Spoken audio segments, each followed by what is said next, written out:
comme demain, Bezrat Hashem, c'est le dernier jour de l'année.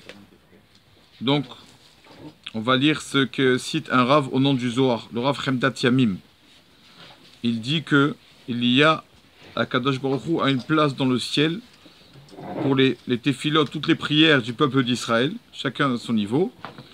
Il y a un endroit qui s'appelle Otsar Pesoulé Amugdashim. Il y a un endroit qui s'appelle les sacrifices qui ne sont pas cachers. On sait que la tefila est par rapport aux sacrifices. Il n'y a plus de sacrifices maintenant, alors il y a la tefila. Qu'est-ce que ça veut dire les sacrifices pas cachers? C'est quoi cet endroit là-bas dans le ciel que Hachem garde? Et dit le Zohar que c'est toutes les prières du peuple d'Israël qui ne sont pas arrivées, d'accord, à l'endroit des téphilotes pendant toute l'année. Parce qu'on n'avait pas de kavana, on n'a pas eu de concentration, parce qu'on a mal prononcé les mots, ou parce qu'on a oublié par exemple Yarle Veyavo, on a oublié une bracha, etc., etc. Toutes ces téphilotes-là, toutes ces prières qu'on a mal fait dans l'année, c'est comme, il dit que c'est comme un sidour déchiré. Il manque quelque chose. Et ces prières ont besoin de Géniza, on ne peut pas les jeter comme ça. Alors on les garde à cet endroit qui s'appelle Otsar, le trésor des Psulam Udashim, la réserve des sacrifices qui ne sont pas cachés. Alors comment c'est tous ces téphilotes, comment on les répare? Il dit le Zohar, on les répare veille de Rosh Hashanah.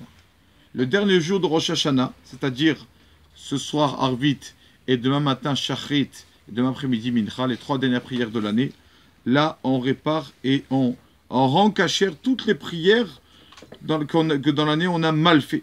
Et malheureusement, on ne sait pas si on en a fait beaucoup comme il faut. Donc c'est le moment où une personne il doit penser à faire sa prière avec concentration. Moi ce jour-là, le dernier jour de l'année, pour justement Hachem nous donne encore la chance de pouvoir réparer nos prières. Donc surtout, faire attention ce soir Arvit, demain matin Shachrit, demain après-midi Mincha, surtout que demain après-midi Mincha, qui est la dernière prière de l'année, parce qu'on va commencer à Rosh Hashanah demain. Il faut savoir que cette prière aussi, elle est spéciale, la Mincha de veille de Rosh Hashanah. Pourquoi elle est spéciale? Parce que c'est la première prière qu'il a priée Adam Arishon. Quand il a été créé, il a prié Mincha, la veille de Rosh Hashanah. Donc, c'est la première prière qu'il y a eu dans le monde, la prière de Mincha veille de Rosh Hashanah. Et on dit que même Moshe Rabbeinu, quand il a prié pour pardonner le veau d'or, et quand Yahou a prié aussi au Mont Carmel, ils ont tous prié, c'était Mincha veille de Rosh Hashanah. C'est pour ça que cette prière, vraiment, la dernière encore plus, donc une personne il doit faire attention à tout ça. Il y a plusieurs choses au veille de Rosh Hashanah. C'est bien, on a déjà dit, mais on rappelle pour demain, c'est bien de voir qu'une personne, il n'arrive pas à Rosh Hashanah comme un Mechila, comme une personne qui ne connaît rien et qui va arriver comme ça, il ne sait pas ce qu'on fait, c'est quelle page, c'est où, qu'est-ce qu'on lit, qu'est-ce qu'on lit pas. Qui prépare avant. Une personne quand il a un problème ou quoi, il va chez l'avocat, il prépare ses papiers, etc. Tout ce qu'il a rendez-vous qu'il a, il prépare ses papiers et ses arguments.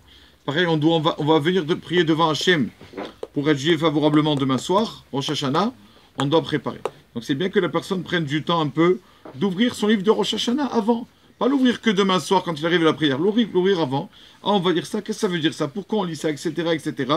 Et sa prière sera beaucoup mieux, il fera la prière avec beaucoup plus de kavana. La personne aussi, c'est bien on a dit de se couper les cheveux, d'accord, pour enlever tout le mal la veille de l'année. C'est bien aussi, ceux qui peuvent de faire attention, de couper les cheveux demain avant la moitié de la journée, c'est bien. Aussi, d'accord, c'est bien d'aller au mikvé, d'accord, que ce soit que ce soit des femmes ou que ce soit des hommes. Les femmes, le Ben Israël ont l'habitude d'aller au mikvé, les hommes aussi, d'aller au mikvé pour se purifier avant la fête. Et aussi, une bonne chose pour que l'année commence bien, c'est qu'on ne doit ne pas s'énerver demain soir, on le sait tous. Donc pour pas qu'on s'énerve, ça serait mieux qu'on prépare tous les plateaux, les simanim, la grenade, etc., avant d'aller à la synagogue, que le mari à la maison, il fasse attention. Voilà, il y a ça, il y a tout ça, que tout soit prêt. Comme ça, le soir, il arrive, il n'y a pas de colère, il n'y a pas de rien du tout. Qui prépare déjà à côté du pain, le sel et le sucre. On sait que le mieux, c'est de faire le sel, d'abord le sucre, d'accord, pour qu'on ait une année douce.